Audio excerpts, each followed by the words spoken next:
l'après-Première Guerre mondiale et l'ambiance qui prévalait et qui a succédé aux grands espoirs de la création d'un royaume arabe. Les lendemains de la Première Guerre mondiale auront un effet d'aigreur et d'un arrière-goût amer pour le monde arabe. Nous avons parlé déjà de ces accords secrets conclus entre la Grande-Bretagne et la France, connus comme étant, enfin les fameux accords de Sykes-Picot, et considérés comme étant le vice rédhibitoire ou le péché original. Mais par la même occasion, le rêve qui a caressé l'émir de la Mecque, Hussein et son fils Faisal, aura une fin triste. Et c'est ce que nous allons avoir, mais avant d'aborder donc l'après-Première Guerre mondiale, je rappellerai un événement qui va marquer le monde arabe, à savoir la création d'un foyer juif conséquent à la déclaration qui a été faite par le secrétaire d'État au Foreign Office, M. Balfour, lettre adressée à celui qui était président de l'agence juive, en l'occurrence Lord Rothschild. Alors, là, on va parler du contexte qui a prévalu à la déclaration de Balfour.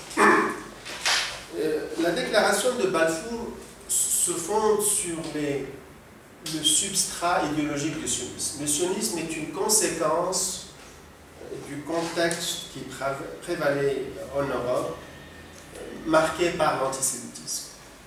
Ni le communisme, ni le libéralisme démocratique n'ont délivré la culture européenne du préjugé antisémite. Je vous renvoie ici à un texte fondamental écrit par Jean-Paul Sartre, Réflexion sur la question juive.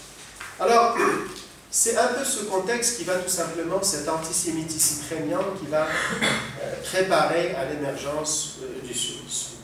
On rappelle un fait qui a été déterminant dans le parcours de Theodor Herzl, l'un des fondateurs et l'un des concepteurs du sionisme, et le fondateur du congrès sioniste tenu à Bâle en 1897.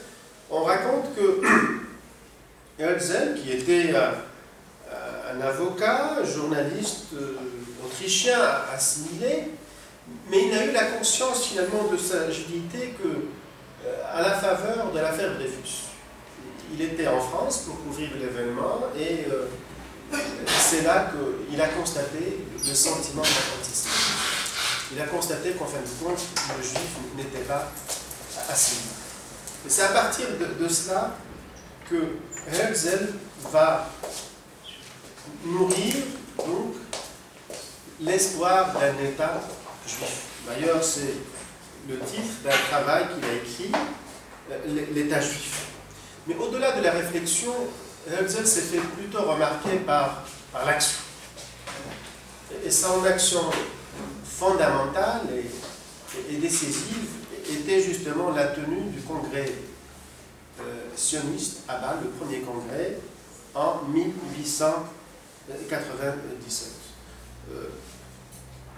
On retient sa fameuse phrase, disons retenue, qui est devenue pratiquement un leitmotiv: aujourd'hui j'ai créé l'État juif. Et de renchérir, ce sera vrai si vous y croyez.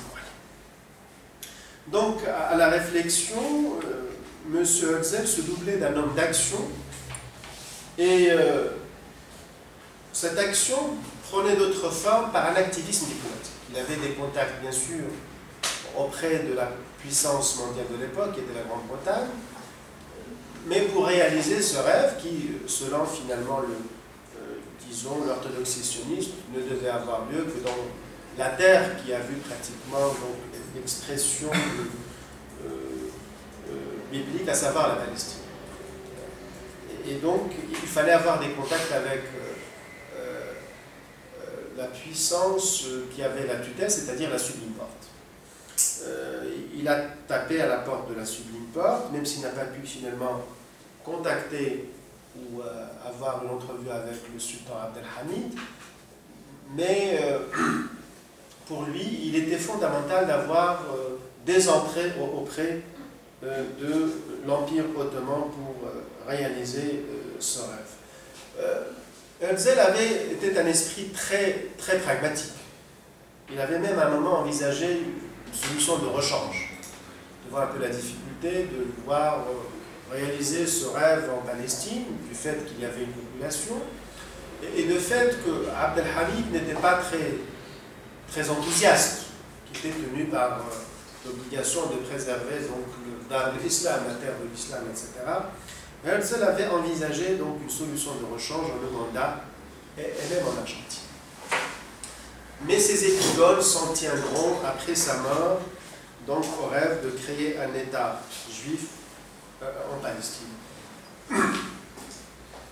Un autre acte, une autre action va être concomitante au rêve sioniste, c'est l'immigration. Il y aura une vague d'immigration des juifs et qui sera exacerbée suite au pogrom perpétré en Russie. Et c'est cette émigration qui va perturber, pour ne pas dire déstructurer, l'équilibre démographique qui prévalait en Palestine. Et c'est cette émigration qui avait au début pratiquement une expression religieuse de pèlerinage dans les lieux saints, mais qui allait se transformer pratiquement en colonie, avec l'achat de terres, une implantation qui va gêner pratiquement les populations locales. Et c'est à partir de ce moment-là que le sentiment des Arabes palestiniens va changer vis-à-vis des Juifs. Donc au sentiment cordial qui avait prévalu au début, il y aura un sentiment d'hostilité à ces nouveaux émigrés qui venaient pour gêner justement le Palestinien dans ce qui était sa terre et ses moyens de subsistance. Je pense qu'il est fondamental, quand on parle du sionisme, de parler de quelqu'un aussi qui a eu un apport considérable et qui va en quelque sorte se départir de la vision évangélique et messianique de Herzl, en l'occurrence Ber Borochov.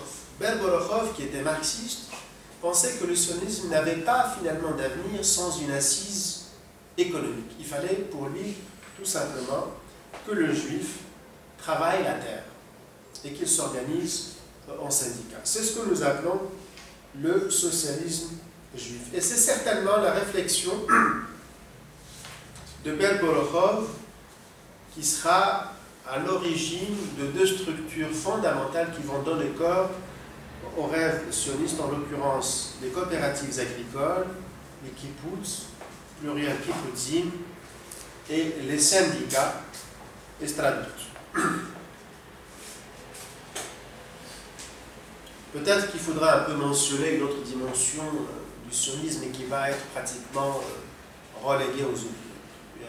Un sionisme humaniste qui devait faire avec les populations autochtones, qui pensait peut-être gagner par l'amour et par la solidarité. Je fais référence à M. Ahad Ham qui disait et qui sentait un peu la dérive, il nous faut traiter la population locale avec amour et respect. Donc, c'est ce contexte-là, à la fois qui se fonde sur un substrat idéologique, en l'occurrence le sionisme, un activisme diplomatique, une implantation, va être doublée ou va être plutôt consacrée par la fameuse déclaration de Balfour pour la création d'un foyer juif. Pour les Anglais, il était fondamental, cela confortait leurs intérêts d'avoir finalement une plateforme qui pouvait raffermir leurs intérêts dans la région. À la fois rassurer pratiquement la voie maritime de l'Inde et une plateforme pour avoir un droit de regard sur le canal de Suez. Donc voilà un élément qui sera déterminant de l'échiquier au Moyen-Orient. Mais par la même occasion, le rêve d'un royaume arabe qui a été entretenu, comme nous l'avons vu dans les fameuses correspondances entre le shérif de la Mecque, Hussein, et le commissaire britannique, Lord Henry McMahon, et bien ce rêve tout simplement aura une fin aigre parce que tout simplement il ne verra pas le jour. Ce rêve est intrinsèquement lié au prince Faisal qui avait, comme nous l'avons vu la fois dernière, comme conseiller le fameux et célèbre Lawrence, communément connu par Lawrence of Arabia. Le prince Faisal avait fait preuve de beaucoup de pragmatisme. Et d'ailleurs, en marge de la conférence de Versailles, il s'est engagé donc à réaliser un foyer, ou du moins à aider à la création d'un foyer juif. Et sur instigation de Lawrence d'Arabie, il avait rencontré donc celui qui était président de l'agence juive, en l'occurrence Haïm Weizmann, mais il avait donc dans un accord signé où il s'engageait à la réalisation d'un foyer juif, il avait rajouté avec sa plume à la main comme quoi pratiquement cet engagement de création d'un foyer juif était lié à la création d'un royaume arabe.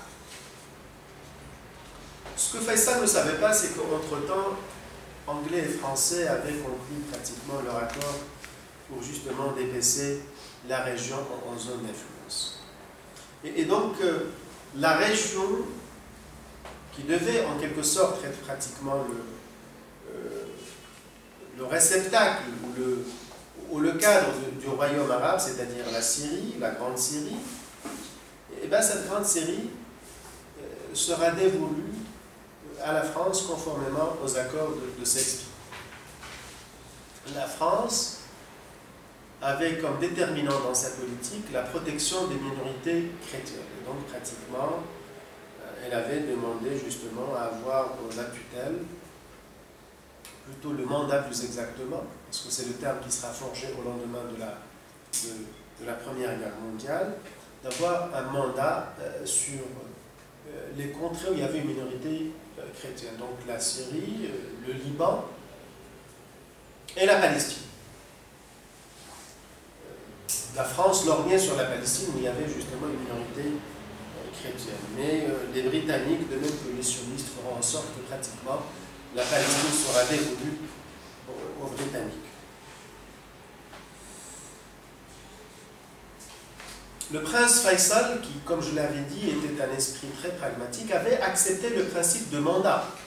Il était même arrivé à un accord avec Clémenceau, justifiant le principe de mandat par le fait que les Arabes n'avaient pas finalement de structure administrative et étatique et qu'ils avaient besoin finalement du savoir-faire français.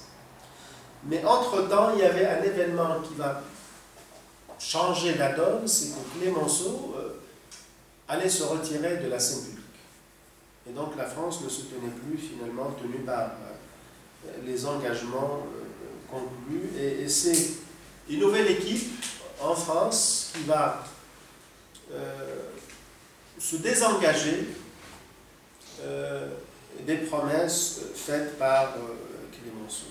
Et c'est sur ces entrefaites que le général Gouraud va rentrer à Damas, ou plus exactement à la banlieue, dans une bataille pratiquement qui va marquer le monde arabe, la bataille de Maïsaloun, le 25 juillet 1920, mettant en déroute les troupes de l'émir Faisal et mettant ainsi fin aux rêves du monde arabe, ou les rêves d'une création d'un royaume arabe. Jamais la Syrie n'oubliera Maïsaloun qui fit de Faisal un héros de l'indépendance arabe, dira un grand expert du monde arabe, en l'occurrence Charles Risque. Maïsaloun a été pratiquement un grand choc. Faisal, donc qui parrainait ce rêve, sera dans l'obligation pratiquement de déguerpir et rejoindre son frère qui était l'émir de la Transjordanie. Il y a eu une maigre compensation au terme d'une réunion tenue au Caire en 1921, présidée par Churchill, et on lui donnera en compensation le royaume de l'Irak. Mais il ne se remettra jamais de la perte de la Syrie. Par la même occasion, le cheikh du Najd, Ibn Saoud, le potentat du Najd, qui était exilé au Koweït et qui était tenu par un engagement vis-à-vis des Britanniques de ne pas attaquer l'émir de la Mecque, Faisal, se considérait désengagé une fois la guerre terminée. Il commençait donc à asséner ses coups à l'émir de Hussein, et comme il était galvanisé par une idéologie, le wahhabisme, et par pratiquement des troupes très aguerries, les Ikhwan, et qui seront un peu le noyau de ce qui va devenir le Mutawwi'in par la suite, il finira par mettre en déroute les Hachimites.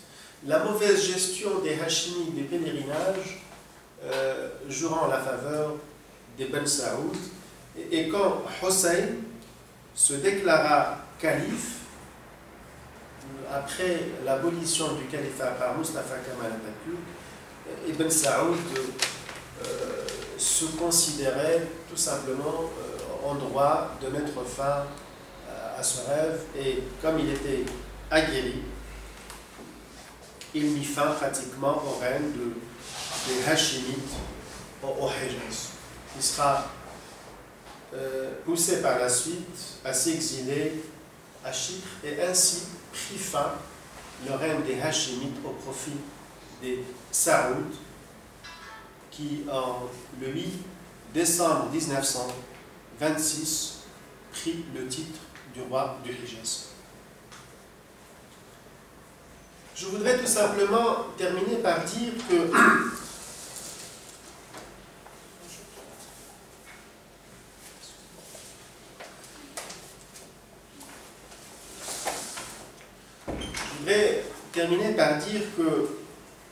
les relations cordiales, comme je l'ai mentionné, qui avaient prévalu à un moment entre Palestiniens et Israéliens, vont être très tendues au lendemain de la Première Guerre mondiale.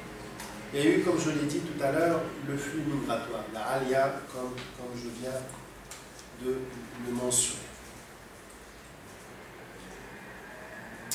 Et la nomination d'un commissaire britannique, Herbert Samuel, qui était perçu comme pro-sioniste.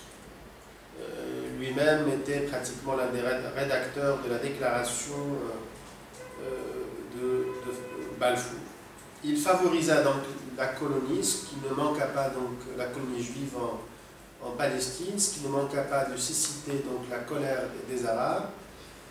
Et c'est à ce moment-là que les Arabes vont tout simplement envisager le recours à la violence. Et une figure va émerger dans ce contexte, celle de celui qui était moufti de Jérusalem, en l'occurrence Hajj Amin al-Hussein. Il y aura une recrudescence des violences, et les Britanniques, en 1922, seront obligés d'adopter un livre blanc appelé Churchill White Paper, qui reconnaît aux Arabes l'existence en tant que groupe distinct et non soumis aux Juifs. Dans la déclaration de Balfour, il n'y avait aucune mention aux Arabes. Le livre blanc de 1922 rattrape en quelque sorte cette lacune. Ce reflux ou ce volte-face était considéré par les Juifs, par les sionistes, comme étant pratiquement été considéré comme étant un acte pro-arabe et le mouvement sioniste va se radicaliser.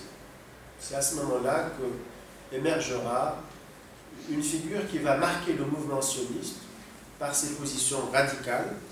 C'est qui est considéré comme étant le père de la droite israélienne, Vladimir Jabotinsky. Or, pour pratiquement cette droite juive, il n'y avait qu'une seule manière de s'implanter en Palestine, c'est par la violence. Parce que tout simplement, l'arabe n'acceptera jamais l'implantation des juifs, et donc il fallait qu'un seul moyen, la violence et, le cas échéant, l'expulsion des Arabes de la Palestine. Les sionistes étaient mieux organisés. Ils étaient galvanisés par une idéologie. Ils recouraient à partir finalement de cette plateforme qui a été confectionnée par Jabotinsky à la violence. Donc ils avaient un avantage comparatif par rapport aux Arabes qui certes avaient le nombre, mais étaient désorganisés. Les lendemains de la Deuxième Guerre mondiale vont exacerber la tension et le sionisme va surtout faire valoir les sympathies finalement de la communauté internationale suite aux horreurs commises par les nazis et par l'Holocauste. C'est ce contexte-là, donc justement, qui va préparer à une nouvelle donne qui sera considérée comme étant le Big Bang du Moyen-Orient.